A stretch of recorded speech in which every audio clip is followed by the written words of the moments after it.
This reading is part of a series that has been going on for over 20 years now. And it has given the possibility to visual artists and poets to work together.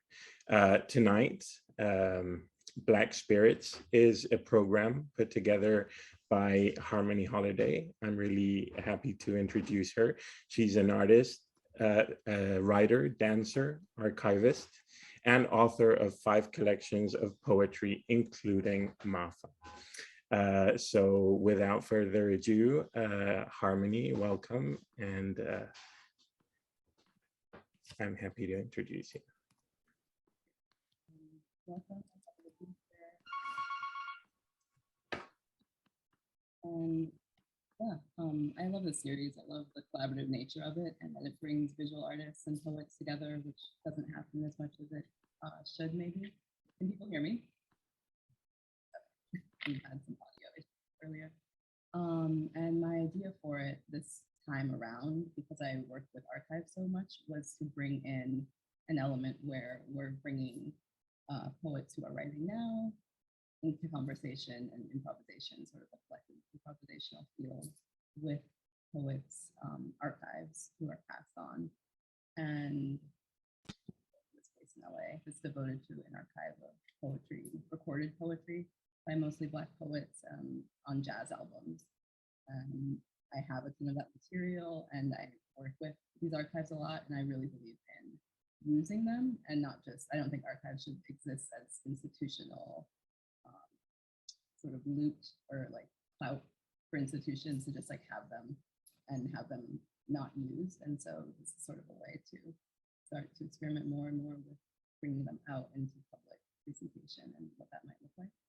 And I wanted to start with Amiri because he is someone who I knew and who inspired a lot of this work, and he was always trying things, even if they were awkward, as far as like how to present poetry, how to create spaces in ways, not just university-driven methods. And then also because he was heavily influenced just by Black radical tradition and a trip to Cuba when he was pretty young. And Kyle, I feel like they make a good pairing for the conversation. And so we're gonna play a mix I made of some Amiri archives.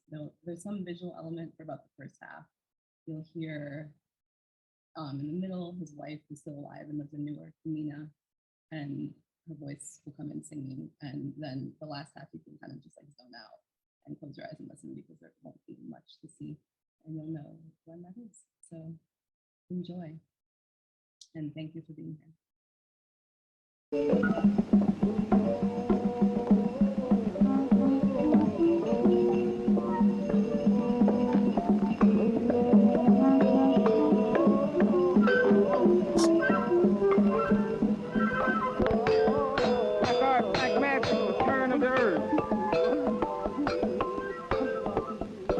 Black magic, the turn of the earth turns, and blackness is the perfection of the earth turning. Blackness is the perfection of the earth turning. Black art, black magic, the turn of the earth, and blackness is the perfection of the earth turning. Perfection of the man, the perfection of God. Black art, black art, black art.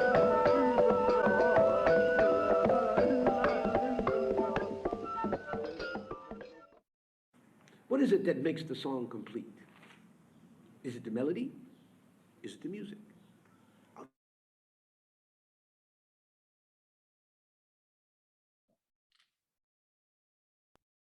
Mean a thing if it ain't got that swing. Boo-da, doo-da, doo-da, doo-da, doo-da, doo-da, doo-da, doo-da. That's Duke Ellington, who of course is the great composer of our country. I mean, we can argue about that if you want to. I would suggest rather than argue about it, you just go get some of his records. RCA has a 36-volume, French RCA has a 36-volume set of Duke Ellington. And then I'm saying, I know that rhythm, I know this, I know that if you don't have any rhythm, you die. Whatever we play, music, your heart assumes that. That's why You know, you can be walking down the street saying, and what you'll be saying will be something completely opposite your life. What is the rhythm of your life? Your breath, the breath of life. Spirit is breath. Whereas the music of this country, this side of the world, although some of it is written, obviously, you know, but for the indigenous music of the United States, it is called collective improvisation. They get on the stage and say, what, let's play round about midnight. You do the head this way, you come in on this solo, you come on this side, we take it out this way. Okay, bam.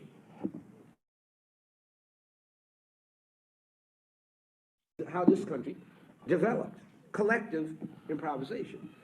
It don't mean a thing if it ain't got that swing. Black body swinging in the southern breeze. You all read physics and stuff, right? About the red shift. When something's going away from you, it turns red. When it's coming towards you, it's blue. So the spectrum is reversed. It should be ultraviolet is invisible, right? So when we come in, like Duke said, we what? Indigo, indigo. Or you could say indigo, indugo. Indugo, of course, is what? The Swahili word for brother. Indigo, indugo. That is from the ultraviolet, which is invisible. Indigo, we come in. Blue, I'm here. Green, we grow. Right? Then the yellow and the orange and out. At the bottom of the ocean, there is a railroad made of human bones. Okay, indigo, blue. One other thing about blue, you know, blue. The Africans in West Africa, where they first came from, wore what? Blue. They said what? It's our favorite color.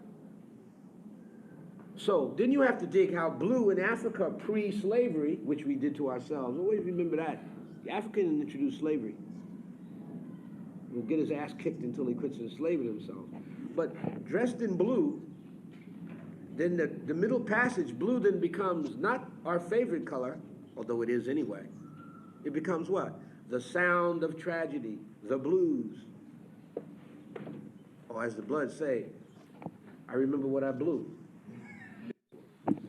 And we were taught in college that the highest form of art in the northern world is what? Tragedy, tragique. So, I mean, we talk about Sophocles. He killed his father, he fucked his mother, he put out his own eyes, searched the world as an example of modernism, right? Oedipus means what, literally?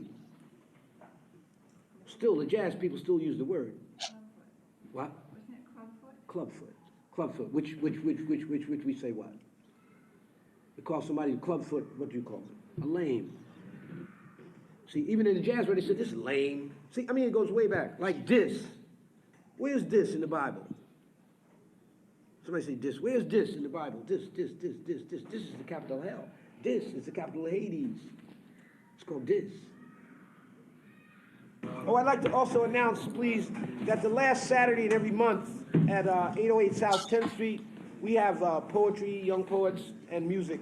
It's called Kimako's Blues People, a place that my wife and I run in Newark, called Kimako's Blues People, 808 South 10th Street in Newark.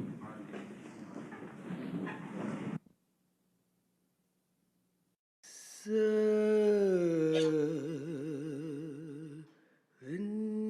trees bear strange fruit, blood of the leaves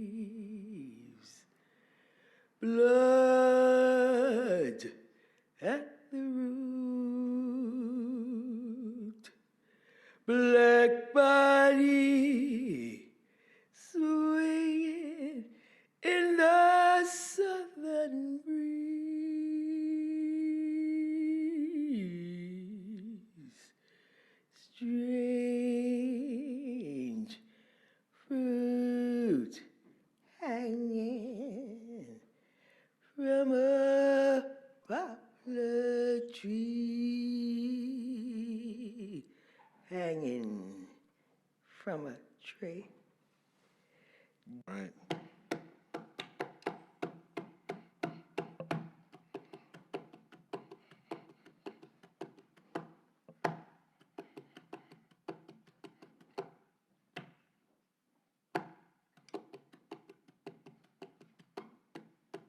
Africa. Africa.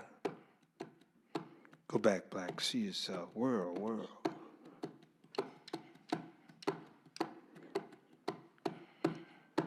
Ancient, beautiful, mighty Africa. Creator of the human being.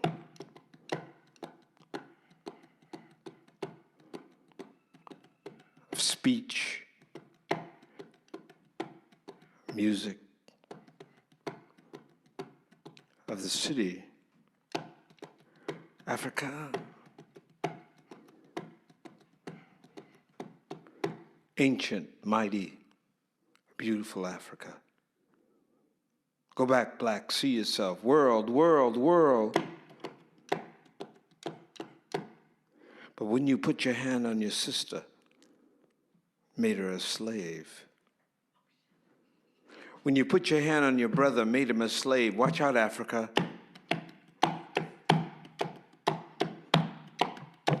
Watch out, Africa.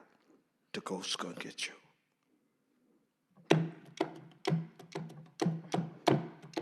When you put your hand on your brother, you put your hand on your sister, made her a slave. Watch out, Africa, the ghost's gonna get you. Ah! How'd I get here on my back in the dark with the wind and water blowing through my ears? Shango, Obatala, save me, save me. How did I get here on my back in the dark with the wind and water blowing through my ears? Shango, Obatala, save me, save me, save me. My brother the king sold me to the ghosts. My brother the king, you know my brother the king. He's the Secretary of State.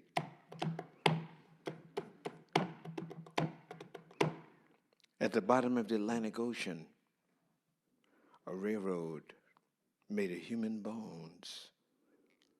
Black ivory, black ivory.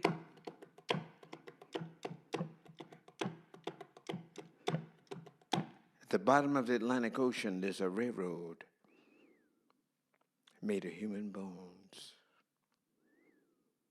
Wade in the water, wade in the water, children, wade in the water.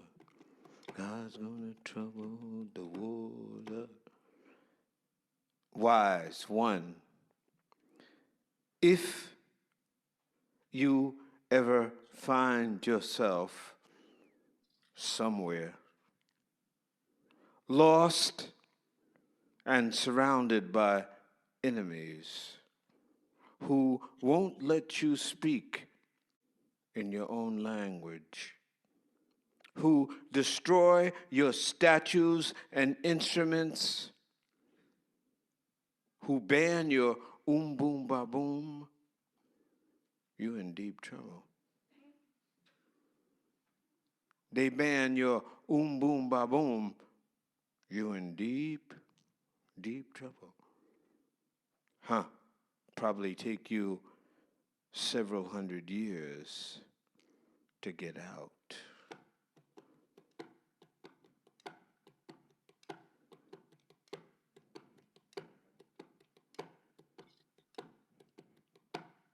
To get out.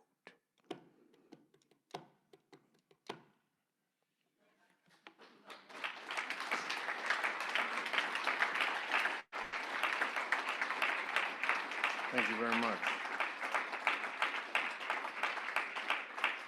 Thank you very much.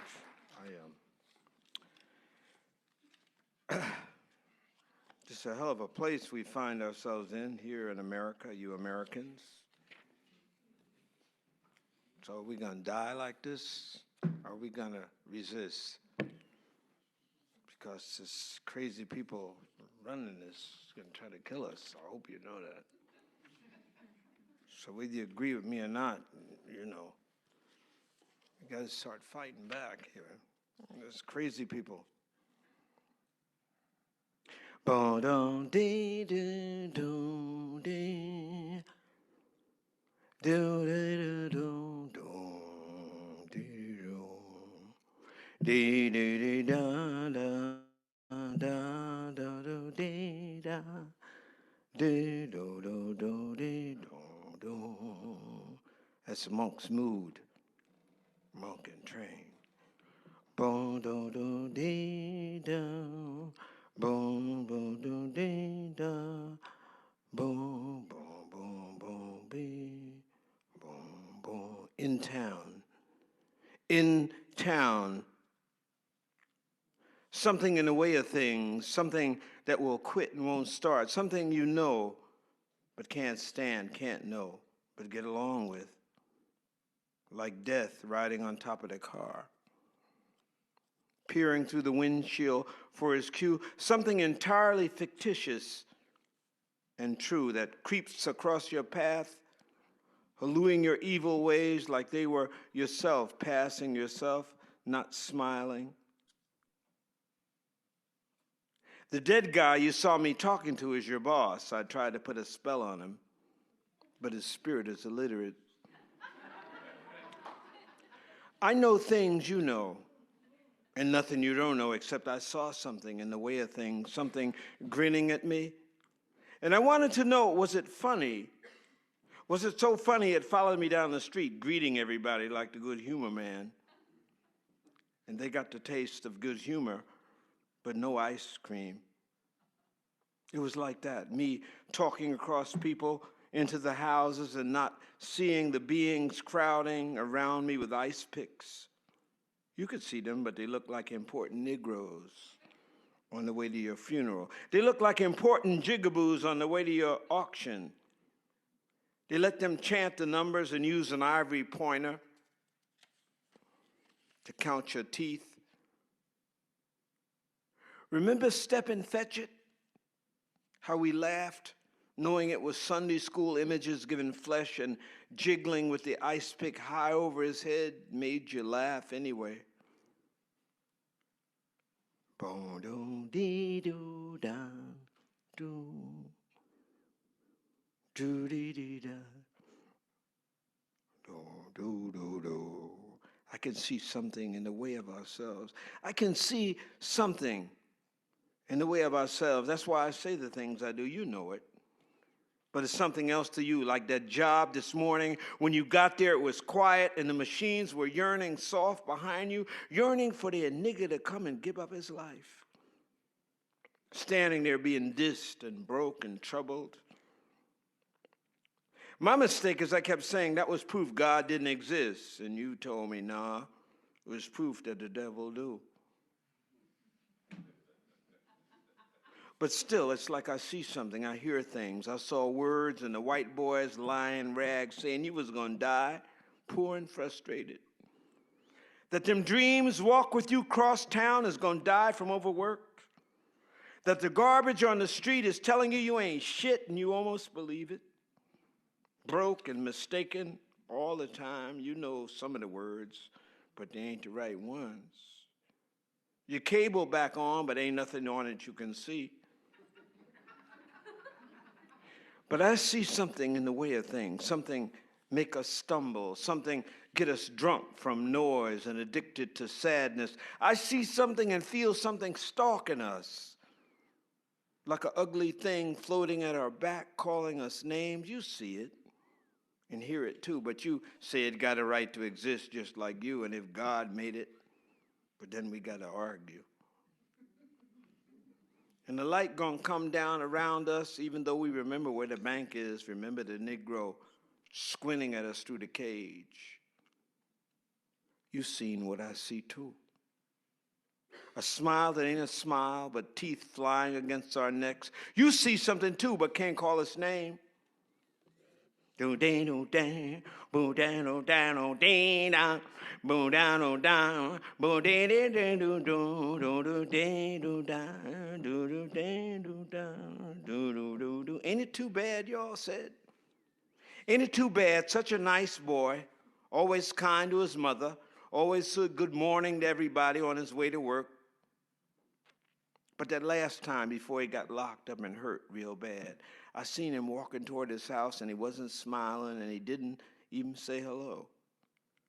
But I knew he'd seen something in the way of things, and it worked on him like a doing will, and he kept marching faster and faster away from us and never even muttered a word. Then that next day, he was gone. You want to know what I'm talking about? Saying I've seen something in the way of things, and how the boy's face looked that day just before they took him away. There isn't that face, and remember all them other faces, all the many places you've seen him, or the sister with his child wandering up the street. Remember what you've seen in your own mirror and didn't for a second recognize the face, your own face, straining to get out from behind the glass. Open your mouth like you was going to say something. Close your eyes and remember what you saw and what it made you feel like. Now, don't you see something else? Something cold and ugly, not invisible, but blended with the shadow, crisscrossing the old man squatting by the drugstore at the corner with his head resting uneasily on his folded arms, and the boy that smiled, and the girl he went with, and in my eyes, too, a waving craziness, splitting him into the jet stream of a blackbird, his ass on fire, or the solemn notness of where we go to know we gonna be happy. Boom, boom, boom, ba, boom, ba, do, da, do, dee, da.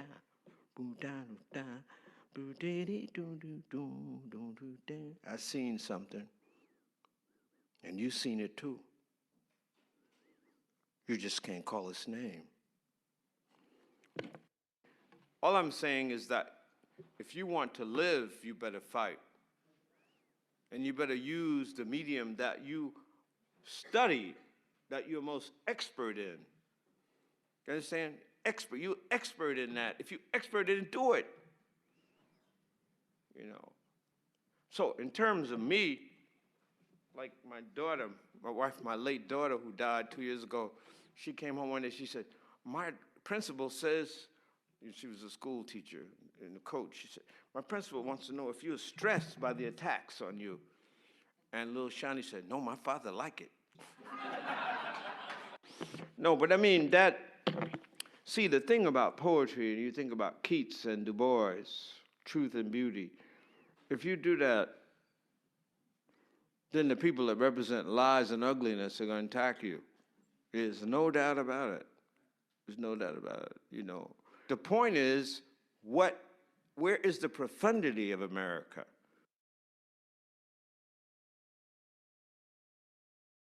Like stuff like when Dizzy Gillespie and people like that began to bring Cheno Pozo and Machito, you know, Mario Bauza, you know, and began to talk about Afro-Cuban. And then also when the Cubans, with Martí, when the Cubans declared themselves an Afro-Cuban country. See, that's heavy.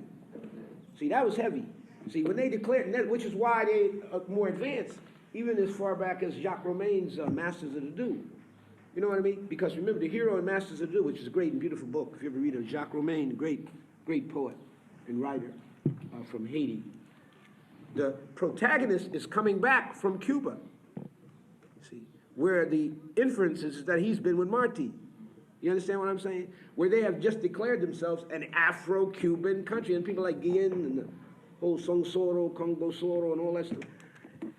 It was more advanced in terms of how they dealt with the mixture in the first place. You understand? This country is a whole country, and it is Afro-Cuban.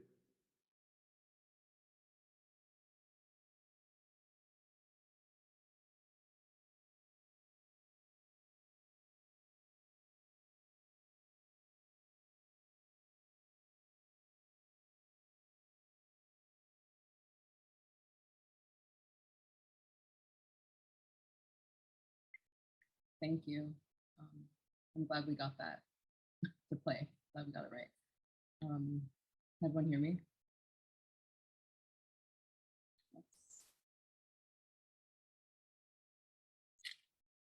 Sorry, is the sound okay? Yes. See faces. Okay, great. Yeah, thank you guys for listening. Thanks to Amiri. It does get awkward. I think that's one of the reasons people shy away from trying out these types of formats, because sometimes there are technical difficulties. But I think it's worth it to bring his voice into the conversation. And now for Kyle, who is, I sort of left it off there because Kyle has Afro-Cuban roots, if I'm correct. And so I feel like there's a conversation intergenerationally happening. Amiri spent a lot of time in Cuba, where he was radicalized was in Cuba. And then we have Kyle now working, from that being foregrounded in his work and just in the way that the rhythms of his work. So I got to spend a lot of time with his work that came out last year, Muscle Memory. And yeah, it's refreshing when new rhythms enter into the conversation around poetics and when people are, devoted to experimenting without too much, without like drawing too much attention to it, just like doing the work of actually trying out new form and rhythm without also saying, look at me, this is what I'm doing. So I think that Kyle and Mary share some of that, and I'm excited to hear the reading. We'll just get to it since we had some difficulties at the beginning. Thanks, Kyle, for being here. Thank you, Harmony, and thank you again so much for the invitation. When I heard about the series, it's really such an honor to be paired with Amiri Baraka. I admire him so much, and I appreciate that you see that he is a huge influence, and I definitely consider him an ancestor as far as the writing that I'm trying to do. We're also both New Jersey poets. He grew up a town away from me, so. I wanted to start actually with a poem that he wrote in Cuba. His time in Cuba was really pivotal for him, and it really made him reconsider the kind of artist he is and wants to be. This poem's called, it's a little long, so I'm just gonna read an excerpt. Betancourt. There is more underneath, rotted, green beneath hands making their deadly wishes show. La casa, el edificio, la mar, el hombre, without seething tin braziers, no, those weird cups, tin braziers, no, those weird cups in novels, chalices. I was reading some old man's poems this morning. A lover hid himself under the stink of low trailing seabirds, heavy sun, pure distance. He had to go away, from all of us, even you, marvelous person at the sea's edge. Even you, Senora de Jimenez Ruby. And I think he knew all this would happen, that when I dropped the book, the sky would have already moved, turned black, and wet gray air would mark the windows. That there are fools who hang close to their original thought. Elementals of motion, not, again, that garden, but some slightness of feeling they think is sweet and long to die inside. Think about it, as even this now, a turning away. I think I know now what a poem is, a turning away from what it was had moved us, a madness, looking at the sea and some white, fast boat.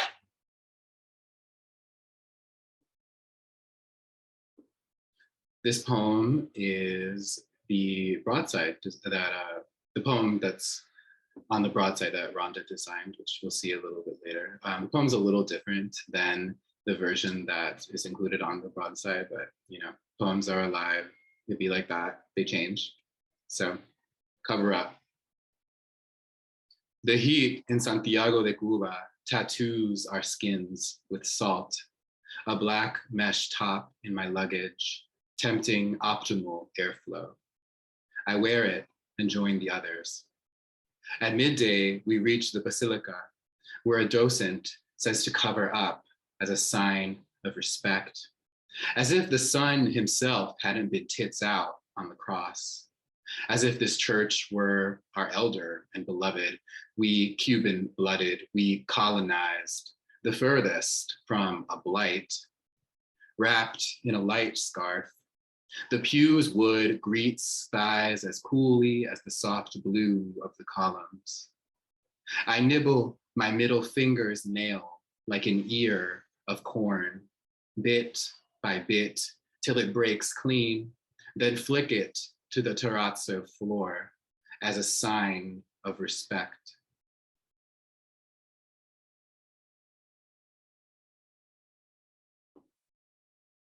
This poem well, I'll just get into it. It's a memorial to Julius and Ethel Rosenberg, Velado, Havana. It's a real thing you can visit. 7 letters on the brick steel spell out verdugo, executioner, though it at first looks like verdugo, an unfamiliar word, whose translation reads greengrocer. 8 dove outlines flap above the floating faces. Julius's lips tight, Ethel's near a smirk. She reminds me of C, his expression's ease, how little tension his face showed me besides twice, with my head between his legs, and standing before his father's old home back when he was young and still alive, both within 20 blocks of this site. At the bell jar start, the Rosenbergs and how it would feel to be zapped, squat Esther's thoughts. Black Marxism sits in my bag. Julius's face faces Ethel's. It was 1953. What did they think of in the moments before? They had 2 boys.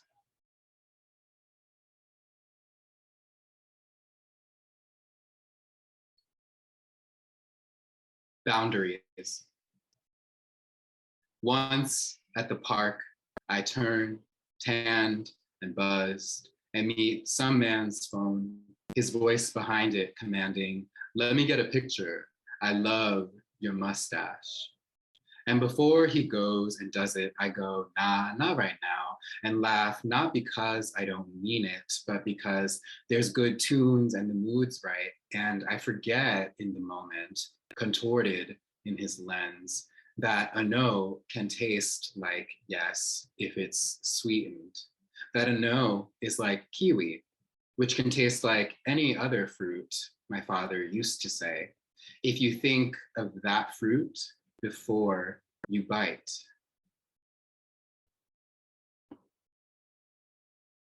Most of these poems that I'm reading right now are from a project that's meditating a lot on the relationship between the US and Cuba, and also it brings interpersonal relationships into that as well.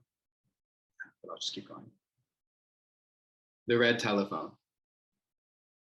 The Moscow DC hotline ain't never been phone call biz.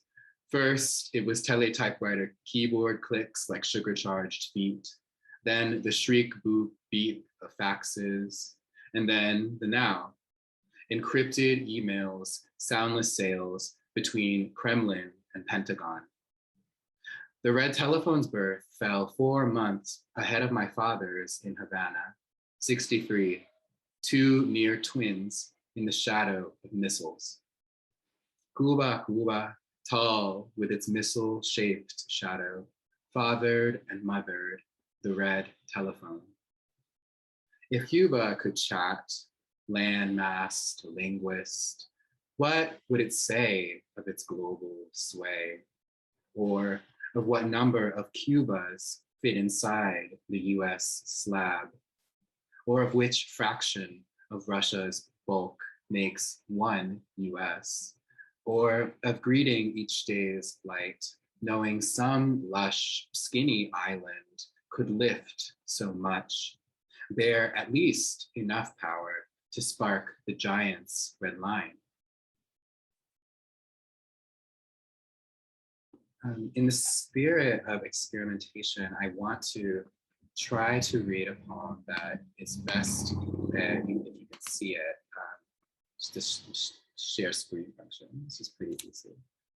So the poem is called Embargo. It's an erasure of the text that can be read when declaring the embargo on Cuba. 1. The present American system in subversive self-defense has authorized the president to take all powers, all goods, and all control to continue to carry out the hand and seal of our Lord. 2.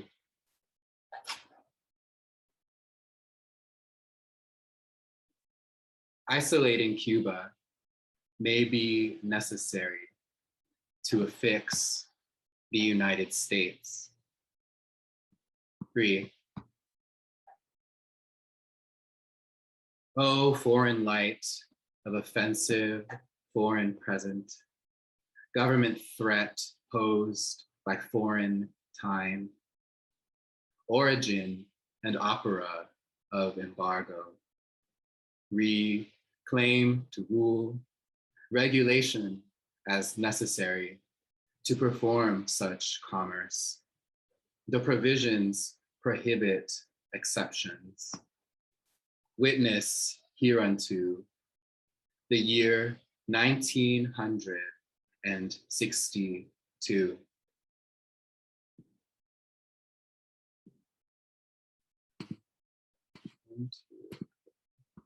Jumping out of that.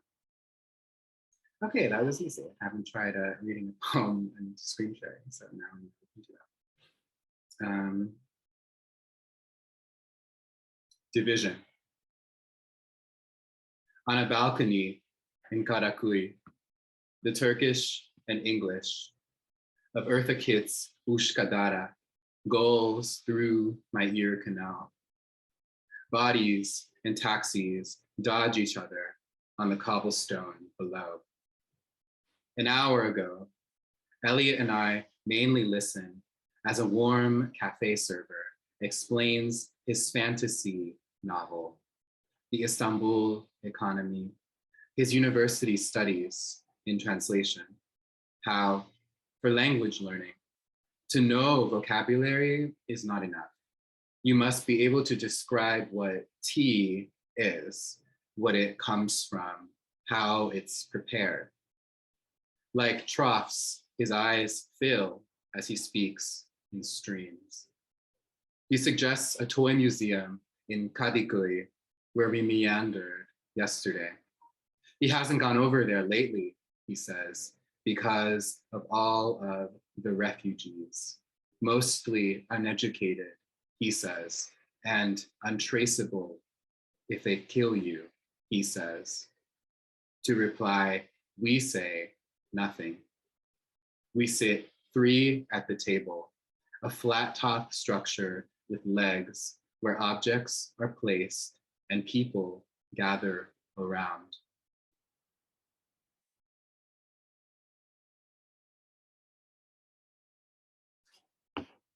Persona poem, or music makes the people come together. It begins with an epigraph. Israeli pinkwashing is a potent method through which the terms of Israeli occupation of Palestine are reiterated. Israel is civilized, Palestinians are barbaric, homophobic, uncivilized, suicide bombing fanatics. Jasbir War. The gays want to know how my trip to the settler colony went. What can I say? It was a lot like the settler colony where I live, but with a great desert flair. Street life was fabulous over there. The city's rainbow flags were a school of fish, plentiful and spry, slick in their side wines, a shield of gills turned gill. We passed security checkpoint after security checkpoint along the fringes of the settler colony, each playing a different era of Madonna. In the streets, Men held each other's hands and not hands and smiled. Sun smooched, far off from thoughts of where we were, or how, or on top of whom. Parties every night, of course. At the club, this one twunk in a harness would shout about how we were lucky to be there, under the molly, under the red lights, under the ceiling, under the missile defense system, and not at the settler colonies' fringes, where gay hate hugs the air like smog. But this one queer kept trying to interject. There's queers at the fringes too, he'd start. Queers defending queers, baby queers, queers tear-gassed, while club queers choose which tank to wear that night. Queers alight in reds of the flesh. And each time he'd try to speak, the EDM would just keep playing louder and louder, almost like the DJ was doing it on purpose.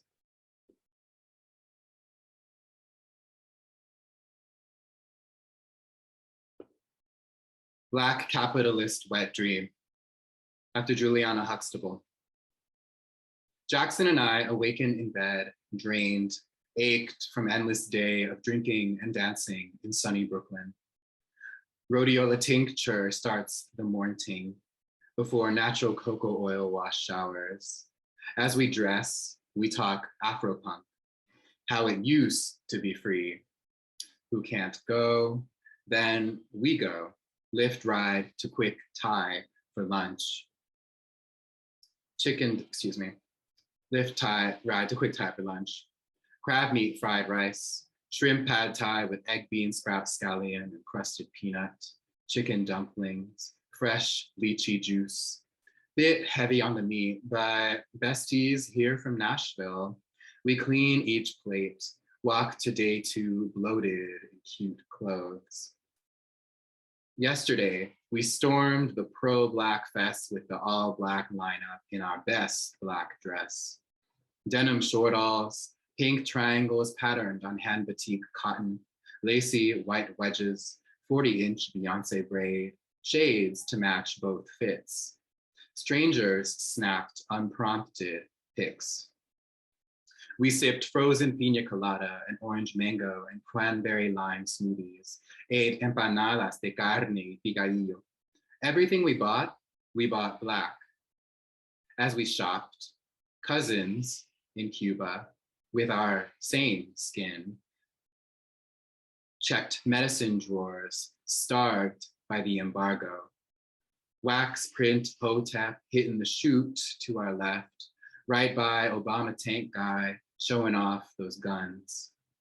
As we bopped, we passed a white man in the crowd, rocking a tee that read Black Excellence. And damn near all of us boogied straight past the rent control tablers.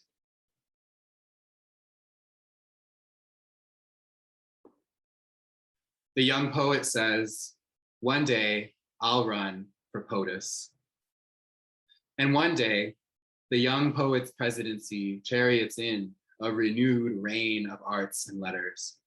Each speech a thesis in meter, pauses pregnant, line work like embroidery on beige tulle. A portrait of June Jordan in the blue room.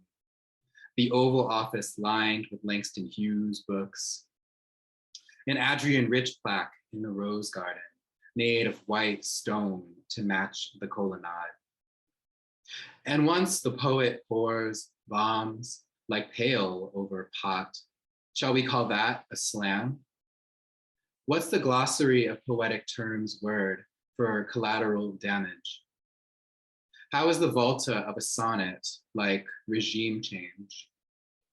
Will border agents read Whitman while they on board?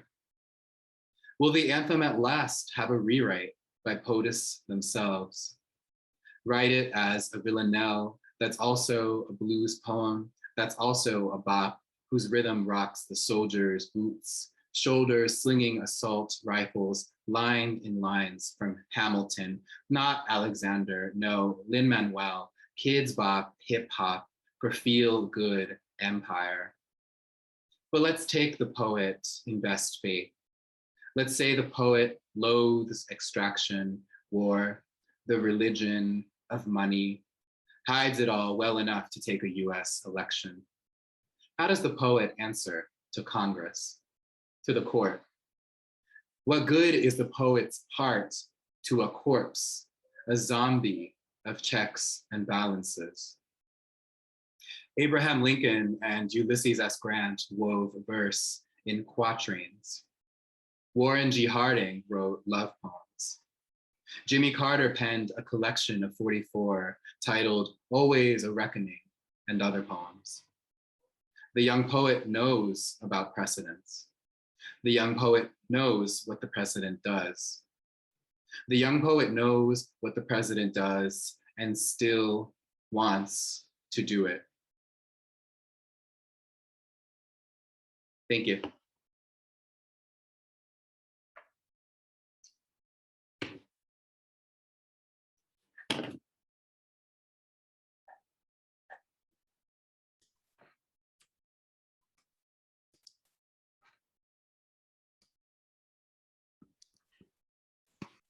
Okay, thank you very much. That was amazing, Kyle and Harmony. Now we're going to hear from our artists in residence, Yusuf and Rhonda. They are the ones that designed and produced the broadsides for tonight. So Yusuf is an artist from New York, and he's also currently showing his work in the exhibition Greater New York at MoMA PS1. Hello, Yusuf. Hey, hi, how are you doing? How's everyone? Welcome. Thank you. I'm going to be sharing my broadside reading today on the poet Amiri Baraka. And first and foremost, I would like to thank the Center for Book Arts and Hamidi Holiday, as well as the Amiri Baraka's estate, for allowing me the opportunity to read his work. Amiri Baraka is a huge inspiration to me and a lot of things that I do, including publishing. And I was honored to contribute to this reading of the poets. And I'm going to be reading each morning. And this is the poem that's from as a preface to a 20 volume suicide note. He did this in 1961. And it was, he did this poem under Leroy Jones at the time. And I am going to read it. Just one moment. Okay. Thank you. Each morning I go down to Gansevoy Street and stand on the docks. I stare out at the horizon until it gets up and comes to embrace me. I make believe it is my father. This is known as genealogy, sorry. And that is the poem. It's very short. It's one of my favorite poems of his. And I'm very honored to read this poem. And this is going to be available on the broadside. Thank you. Thank you, Yusuf. And do you think you can tell us a little? Oh, we're seeing your design for the poem. Do you want to tell us a little bit about the process or how you came around with your design? Yeah, I kind of wanted to stay true to the integrity of not only the poem, but Amiri Baraka was very involved in the design process of his material. And I kind of wanted to stay true to that, me being a publisher myself, and also, a large part of what I do have to do with printing. And I wanted to keep the design very simple. So this little design at the bottom is actually from my archive. And I thought that it was a nice touch to add to this broadside. Amiri Baraka would always use illustration in the presentation of his work a lot of the times. And I thought it was a very nice touch to add to this broadside. And the fact that it's being printed on a letterpress was also a plus for me. You know, it's done manual, so you know, it gave it a little bit more attention to detail, and I'm happy with the results of it. And I can't wait for everyone to get a chance to see it in person. Thank you, Yusuf. And we're also going to hear from Rhonda. Hello, Rhonda Khalifeh is a Syrian American artist, and she is currently our artist in residence this year. Hello, Rhonda. Hi, everyone. I'm going to share some images.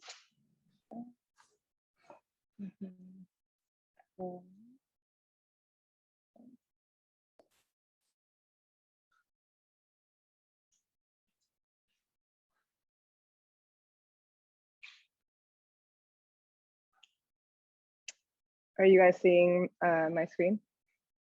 Cool. Thank you to the Center for Book Arts, to Harmony, and to Kyle for letting me work on this broadside. It's been a really great experience. There's something about hand setting type that really has changed just like how I approach poetry in general. So for this broadside, which Kyle read, I wanted to use the experience of being told to cover up as a starting point for the design.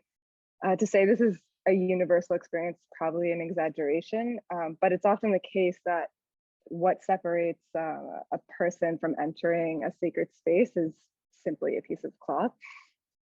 And recently I was in Istanbul, which is amazing that you read that poem, Kyle. You know, I found myself in Taksim Square being faced with the decision of either donning a communal scarf in COVID times or just waiting outside. And I chose to just wait outside in that instance. But I really appreciate the specificity in Kyle's poems in general when it comes to sensory descriptions and color as well. I kind of wanted to speak to that. So to create this image, I scanned a piece of fabric and I created a digital collage with this image, which I took in 2010 in a mountain region north of Damascus. And then I transferred the image to a polymer plate. This is the digital collage prior to transferring it to a polymer plate so that then I could print it on the letterpress. When I transferred it to the plate, it lost a little bit of detail, but I actually think the fuzzy, fragmented effect kind of lends itself nicely to the overall mood of the poem. And there are some, you know, deeper thoughts on the role churches play in politics and the hypocrisies that their actions often reveal. But I thought we'd end on a lighter note. And if you'd like to discuss that more in depth, you can definitely email me. I'd be happy to give you my thoughts.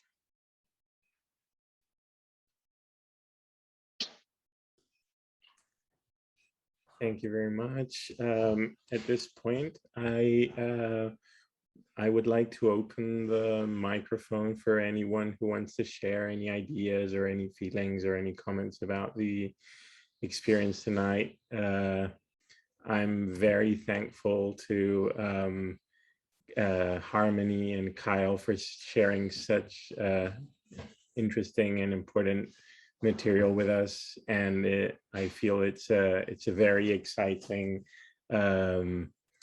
opportunity for me to start as to work here at the Center for Book Arts, and it's definitely been a lovely session.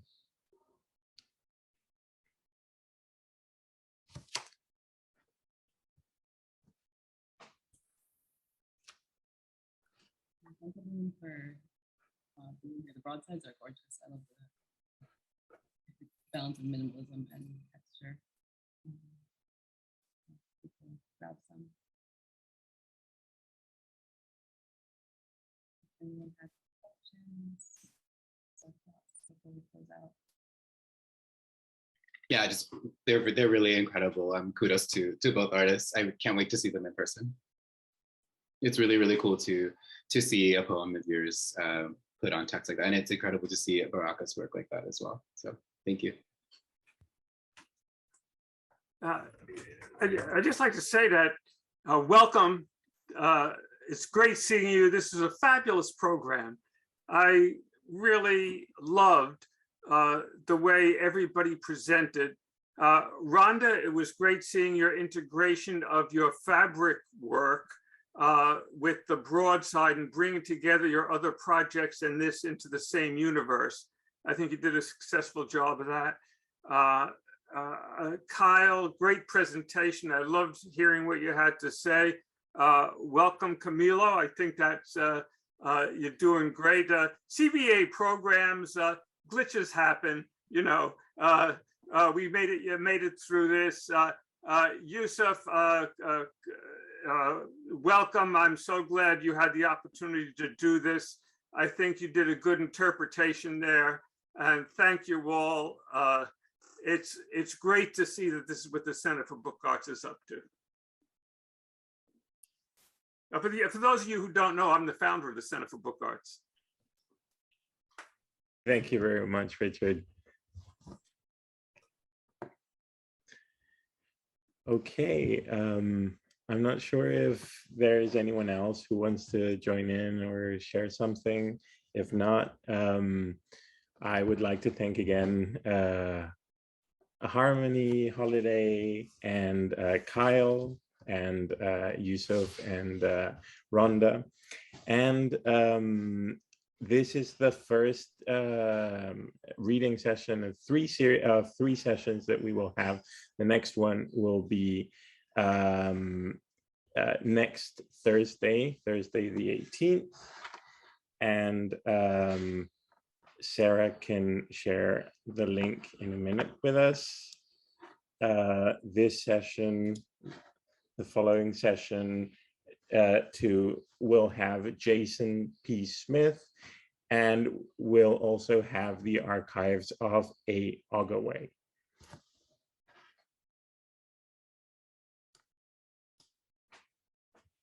So thanks again, everybody. I hope you have a good night, and hopefully we'll see you next week in our second session.